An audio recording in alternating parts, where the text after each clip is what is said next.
ആ ലിസ്റ്റ് ഒന്നുകൂടി കേക്കട്ടെ. ആ ഡൈനിങ് ടേബിൾ. പൂപ്പരുത്തി മതി, 2000 ഓ നിൽക്കും. പൂപ്പരുത്തി അവിടെ ഈട്ടി തന്നെ വേണം. 25,000. ആ സോഫ സെറ്റ്. ചൂരല് മതി. റെപ്രസെന്റേറ്റീവിന് ഇരിക്കാനില്ല, യമുനയ്ക്കാ. കുഷൻ തന്നെ വേണം, കുതിച്ചു പോകണം. അതിന് കുതിരപ്പുറത്ത് കയറിയാ പോലെ. തമാശകള കൂട്ട്. 25,000. ആ ബ്രിഡ്ജ്.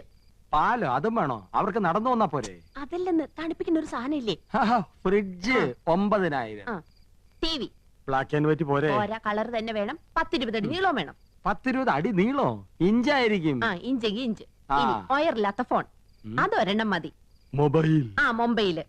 ഒയറില്ലാത്തോണ്ട് ഇതിന് വില കുറവായിരിക്കും. ആ ഇനി അയ്യോ, ഇനി മടക്കല്ലേ, ഒടിഞ്ഞു. ആ തൽക്കാലം ഇത്രയൊക്കെ മതി. മതി. ഇനി ഇതിന് പണം ഉണ്ടാക്കാനുള്ള വകുപ്പും കൂടി പറഞ്ഞു തന്നെ. മൊത്തം പണം കൈ വെച്ചോണ്ടാണോ എല്ലാരും ഇതൊക്കെ മേടിക്കുന്നത്? ഇൻവെസ്റ്റ്മെന്റ് വാങ്ങണം.